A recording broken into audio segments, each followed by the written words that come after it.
So for the first couple T5S2 pods, I did a list breakdown video where I talked about the meta of the pod as well as some cool lists that were submitted for that pod. Unfortunately, since then, we had 8 new pods started, and I kind of got a little bit behind. But you guys are pretty persistent, and basically every day somebody asks me when the list breakdown videos are coming back. So let's get into it. The list breakdown for Pod 3 of the T5S2 tournament series.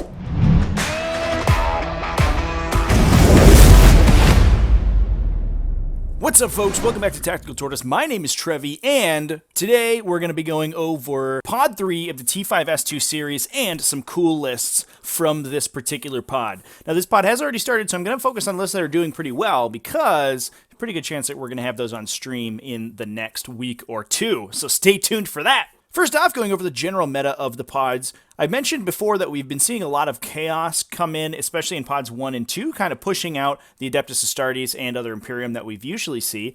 In this case, this is still a little bit true, but we are starting to see Adeptus Astartes beginning to creep back into the meta. Adeptus Sororitas and Mixed Imperium a little bit less represented in this particular pod, but we are seeing a lot of pure Space Marines and Space Marine soup coming back in as well. The first list that we're going to talk about today is a very interesting sort of chaos good stuff list coming from Wolf von Mibu. This is a triple battalion list, not something that you see very often, especially from Chaos, who typically rely pretty heavily on expensive elite units to build the core of their list, but it is fueled by 9 units of cultists, bringing on a full 90 bodies to jump on the table and run, grab objectives, and be an excellent screen for the rest of the list that is going to represent a pretty powerful ranged gun line. In the first detachment, we have an Iron Warriors detachment, bringing in a unit of Rubric Marines, interestingly in the elites slot. The reason to bring this detachment in the Iron Warriors Legion, obviously, is this unit of Obliterators. They have the Mark of Slaanesh, so you're able to endless cacophony them to double shoot, and you do get access to the Iron Warrior strat to reroll the strength and damage characteristics of their guns if you need to, which shores up the issue with Obliterators, which is often that they are fairly unreliable because the stats of their weapons can be so all over the place. Following up the same theme, the second detachment we have is Emperor's Children, bringing in a Dark Apostle, as well as Lucius the Eternal, not a character that we see on the table that often. Another 2 units of Cultists, as well as 18 Noise Marines. Noise Marines, obviously in Faith and Fury, if they're brought in the Emperor's Children Legion, get a strat to increase the strength and damage of their guns by 1, and naturally coming in with an Ark of Slaanesh means that they are going to have access to that endless cacophony as well. So we have already 2 extremely powerful ranged units. The Obliterators can obviously stay into Deep Strike and jump in later in the game if they need to, whereas the Norse Marines can take the center of the table. If you kill them, they shoot at you, and they just represent an enormous ranged damage base in the early game. Remember that you can also stack their +1 strength with Veterans of the Long War for an additional +1 to wound as well, and both of those stratagems will carry over through the Endless Cacophony shot, meaning that this unit can put out an immense amount of damage in one shooting phase. Last but certainly not least, we have Thousand Suns Battalion. Not sure why that we're just bringing cultists in here instead of the Rubric Marines in the troop slot. Although, looking at it a little more closely, it does look like Wolf von Mibu has a Demon Prince in the Iron Warriors detachment, so he's going to be able to give those Rubric Marines access to reroll ones to hit.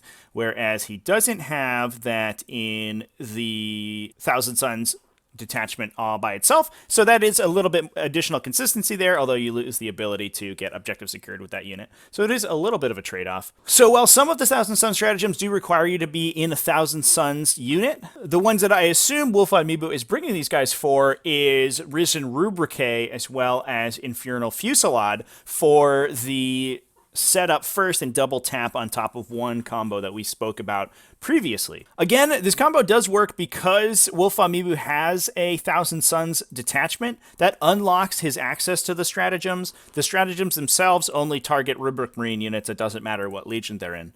Overall, this list effectively puts 3 really powerful threats on the table between the Rubric Marines, the Obliterators, and the Noise Marines. You also have Ahriman, a Thousand Sun Sorcerer, a couple other spellcasters, as well as this Demon Prince who can run around, and 80 Cultists just to run up the table and gum up your opponent to buy some table space for those big guns to keep shooting. You have 3 battalions, so 18 CP to fuel those Endless Cacophonies and Veterans of the Long War, so this list is going to put out an immense amount of damage at that 24-inch range band. And you even have some cool picks like Lucius the Eternal in here to give reroll 1s to hit for those Noise Marines. He is a little bit better than a standard Chaos Lord if you're just looking for the reroll 1s to hit. He is about 10 points more expensive, but he comes with some cool kit and some powerful ranged weapons as well on that guy, especially if your opponent's going to get up close and personal with you.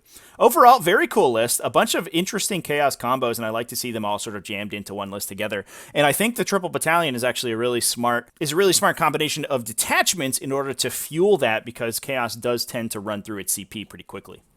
The next list we're going to talk about today from this pod is an Adeptus Astartes soup list, and this is an archetype that we're seeing starting to come into the meta on the heels of the new White Dwarf Deathwatch release. The new Deathwatch rules gave them access to combat doctrines, which meant that they will soup in with other Space Marines very well because they don't break that doctrines. They do break access to your super doctrine, but since that doctrines are forced to progress now, that isn't as quite a big deal as it used to be. Not to mention the fact that the Deathwatch doctrines specifically state that they do stack with the standard buffs from your specialized ammunition, meaning that some of these intercessor units are going to benefit immensely, being able to get an additional AP on a Stalker bolt rifle or an auto bolt rifle on top of a buff like Hellfire rounds for a 2+ to wound. Especially on the Stalker bolt rifle squad, that's potentially an immense amount of damage. If you can imagine firing down AP -3 or AP -4 shots, potentially an AP -3 shot that wounds on 2s if you're shooting at a heavy infantry unit like a Centurion. These guys are going to absolutely rip up those units, and I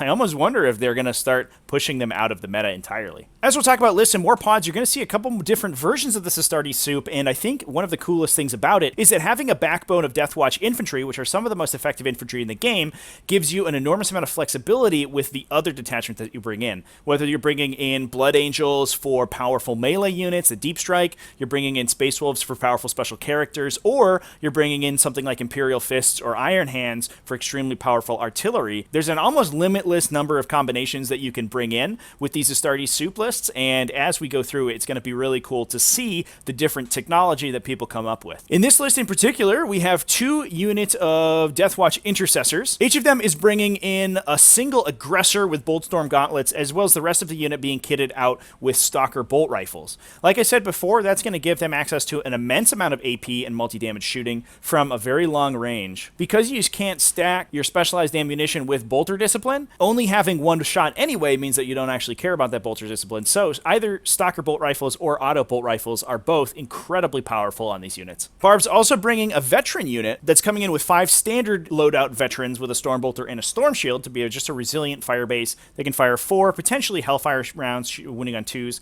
and be pretty hard to kill with their Storm Shield, but also a little different than a lot of the Deathwatch veteran loadouts we see, bringing 5 bikers. Now, one thing you can do with this is you can use the combat squad stratagem to break this unit into 2 units of 5, one including the 5 Storm Shield veterans and the other including the 5 bikers.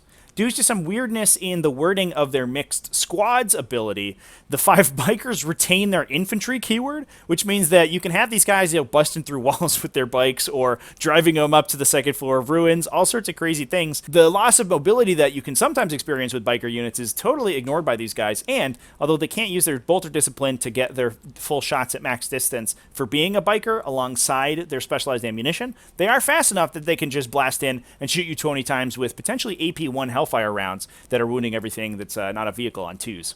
Because they're troop choices as well, they also retain their OBSEC, and we do have 2 power axes on those bikers, so it is a pretty scary melee force as well, and a little rapid response unit that I think is going to be awesome to run around and grab objectives, contest enemies, and just be very useful in the current 2020 ITC meta, where having those fast units is very important. The second detachment, like I talked about before, is going to be Imperial Fists. So we're going to see a little bit of artillery coming in here, led by a lieutenant, just to get that reroll 1s. Bringing a Thunderfire Cannon. Thunderfire Cannon to ignore cover is going to be very important, and 2 Eliminator Squads. The Eliminator Squads are interesting because their executioner rounds already ignore cover, which means you're not getting that much benefit from that portion of the Imperial Fist chapter doctrine, but bolt sniper rifles are still bolt weapons, so you do get the exploding 6 6s on those guys to hit, and that's one of the highest upside bolt explosions that you can see in the faction. Getting a free Mortis round or two out of each one of these units shooting is pretty devastating, and they can put some hurt on characters really quickly. Lastly, and this is honestly the coolest part of this list, we're seeing the Space Wolves get some more play. We have a Supreme Command detachment to bring in some really powerful characters from Space Wolves,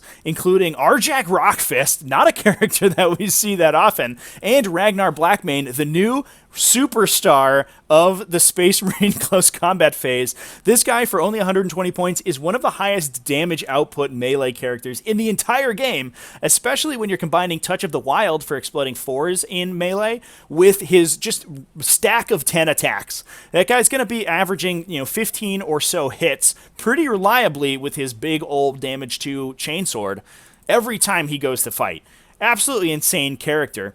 We're also seeing a Wolf Lord with a Storm Shield, Thunderhammer, Jump Pack, just sort of a standard Smash Captain Wolf Lord, as well as a Wolf Priest to bring in that Canticle of Hate for the +2 to charge. Now that's important because the last unit in this detachment, this is the flavor right in this list, a little bit of spice on top, 10 Wolfguard Terminators. And these guys are loaded out pretty cool as well. They're all bringing Combi Plasma to the table.